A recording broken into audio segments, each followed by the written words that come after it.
여러분이 여러분의 주치 선생님으로부터 일상 임상시험 좀 참여해 봅시다 라는 얘기를 들으면 여러분 어떤 생각이 드십니까? 일상 임상시험을 참여하면 과연 효과가 있을까? 일상 임상시험은 지금 아주 초기 단계의 임상시험인데 이거는 독성 평가만 하는 것이고 뭐 효과는 없는 거 아니야? 이런 생각을 하실 수가 있잖아요. 그래서 일상 임상시험이 정말로 효과가 있는지에 대해서 한번 팩트 체크를 해보도록 하겠습니다. 일상 임상시험은 독성 평가 또는 용량, 적정 용량을 얼마나 올리는 게 적정한지 이런 걸 평가하는 게 맞습니다. 하지만 현실은요. 어떻습니까? Response is an objective, 즉 종양 반응이 하나의 목적처럼 우리가 생각되는 경우가 있다는 것입니다. 왜냐? 일상 임상시험에 참여하는 환자들이 과연 내가 나의 독성을 평가하기 위해서 참여를 처음에 생각을 할까요? 만에 하나라도 나한테 맞으면 효과가 있으면 얼마나 좋을까라는 이제 그러한 생각을 하고 참여를 하는 것이겠죠.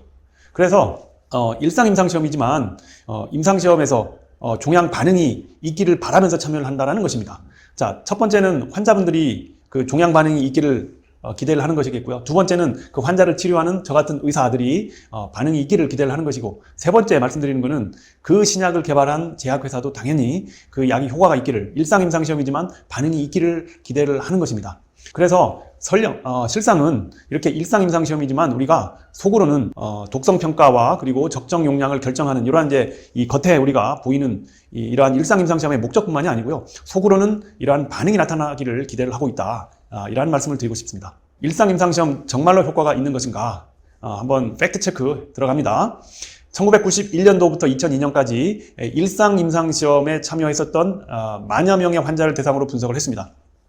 한 가지 약제를 테스트했던 경우, 여러 가지 약제를 병합해서 테스트를 했던 경우, 그 다음에 FDA에서 승인된 약제와 새로운 신약을 병합해서 테스트한 경우, 그 다음에 FDA에서 승인된 약제들만 이제 테스트한 경우, 이런 모든 경우를 다 나눠서 평가를 해봤는데요. 반응률이 어떻습니까? 낮은 거는 4.4%에서부터 높은 거는 27.4%까지 꽤 높게 반응이 나타나는 경우들이 있었고요. 평균은 10.6%, 약 10% 정도의 환자들이 종양 반응이 있었다라는 뜻입니다. 자, 여기서 주목할 거는요, 27% 정도 된다라는 것인데, 이 27%면 100명에 27명? 이 정도면 뭐 높은 건가 낮은 건가 여러분 판단하기 좀 어려우실 수도 있는데, 뭐 그거 그렇게 높지 않은 거 아니야? 이렇게 생각하실 수도 있지만은요, 27%란 얘기는 이 환자분들은 사실은 2002년도까지의 결과잖아요. 지금부터 한 20년 전인데, 이 당시만 해도 임상시험, 일상 임상시험 하면 무조건 더 이상 치료약제가 없는 치료 불응성 환자들을 대상으로 하는 암 환자 임상시험이다. 이런 이제 표준적인 어떤 이 방법이 있었습니다. 그렇기 때문에 더 이상 치료 약제가 듣지 않는 환자의 어떤 임상시험을 해서 27%나 어떤 효과를 보았다. 그건 굉장히 높은 거죠, 사실은. 더 이상 치료 약제가 없다라고 했는데 27%의 환자가 종양 반응을 보였다라고 하는 얘기는 효과가 굉장히 좋다. 이 정도면 효과가 좋다라는 말씀을 드릴 수가 있겠습니다.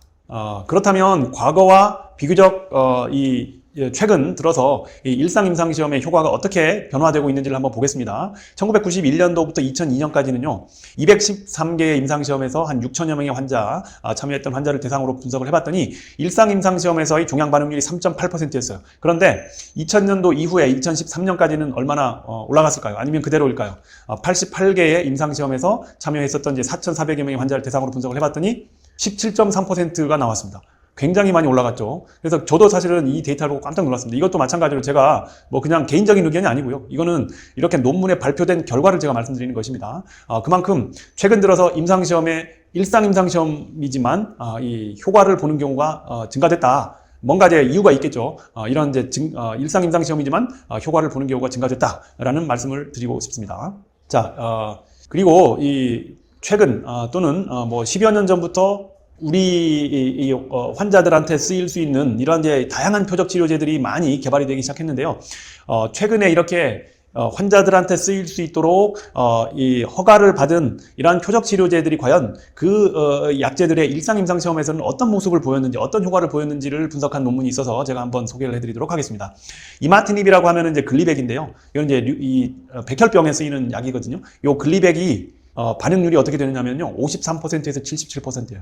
굉장히 높죠. 반 이상이 반응을 보인다는 뜻이고요. 올라파립, 이거는 이제 린파자인데요. 39%에서 반응을 보였고요. 베뮤라페닙, 비스모데십, 그 다음에 크리조티닙, AGD9291, 이러한 표적 치료제들이 다 승인을 받은 약제들인데 대부분 50%를 넘습니다. 이거 굉장합니다. 사실은 이게 3상 임상시험이 아니고요.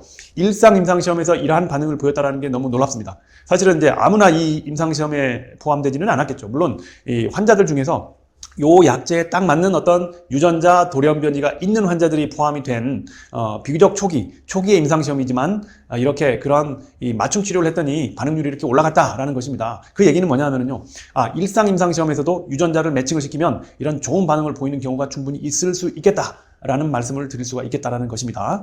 자, 이어서 종양 일상 임상 시험에서 이제 유전자 변이가 있는 환자들에게 이제 유전자 변이 맞춤 치료를 한 경우에 반응률이 어땠는지를 보고한 이 논문 결과를 한번 이제 소개를 해드리도록 하겠습니다. 자, 매트리트 테라피라고 우리 이 분야에서 일하는 의사들이 말을 하는데요. 유전자 변이 맞춤 치료입니다. 자, 이런 매트리트 테라피를 했었던 환자들과 그렇지 않은 환자를 비교를 했어요. 그러니까 어떤 이 종양 돌연변이가 있는 환자를 대상으로 해서 그 돌연변이에 딱 맞는 이제 이 맞춤 치료, 표적 치료제를 썼던 환자들 175명, 그렇지 않은 돌연변이만 있지만 그거와 무관한 치료를 했었던 환자 116명을 비교를 했더니, 자, 이거 보시면은 아래쪽으로 이 막대 그래프가 많이 와 있는 게 효과가 좋다라는 것이에요. 암이 줄어든 종양이 감소된 비율이 이렇게 이제 이 막대 그래프가 아래쪽으로 나타나거든요. 여기 잘 보시면은 마이너스 30이라고 되어 있는데 마이너스 30%보다 더 종양이 많이 감소된 경우를 우리가 종양 반응이 있다 이렇게 정의를 내립니다. 이제 요만큼 많은 환자들이 종양 반응이 있었고요. 이렇게 이 유전자 맞춤 치료를 하지 않은 환자들은 요만큼밖에 없었습니다. 그래서 그 수치를 비교해 보면 27% 대 5%. 돌연변이가 있는 환자를 대상으로 이게 비록 일상 임상 시험이지만 유전자 변이 맞춤 치료를 했더니 반응 있는 환자들이 이렇게 많았다라는 걸 이 논문에서 확인할 수 있었습니다. 자, 또 하나의 논문 결과를 말씀을 해드리면, 이거는 제가 MD 앤더슨 암센터에 있을 때 그 암센터에서 여러 우리 의사 선생님들, 교수님들이 분석했었던 결과를 제가 한번 가져와 봤는데요. 역시 이제 유전자 변이 맞춤 일상 임상 시험 치료를 했었던 환자들에서 그 일상 임상 시험에 등록되기 전에는 FDA에서 승인된 기존의 약제들을 사용을 했겠죠. 그래서 일상 임상 시험 유전자 변이 맞춤 치료와 바로 직전에 사용했었던 FDA 승인 약제를 비교를 했었는데요. 이 생존 곡선을 보시게 되면 하얀색이 이 유전자 변이 맞춤 치료고 빨간색이 기존의 FDA에서 승인된 약제들을 치료했었던 바로 직전에 치료했었던 성적입니다. 그러니까 같은 환자에서 유전자 변이 맞춤 치료와 바로 직전에 그냥 일반 치료를 비교를 했습니다. 그러니까 어떻게 보면 굉장히 과학적으로 비교가 된 거라고 저는 생각을 합니다. 이 비교를 봤더니요, 뭐를 비교를 했을까 하면 치료 실패까지의 기간을 비교를 했어요. 그랬더니 이 하얀색 그래프, 즉 유전자 변이 맞춤 치료를 했었던 이 치료 방법이 치료 실패까지의 기간이 훨씬 길었고 이게 통계학적으로 차이가 났다라는 것이고요.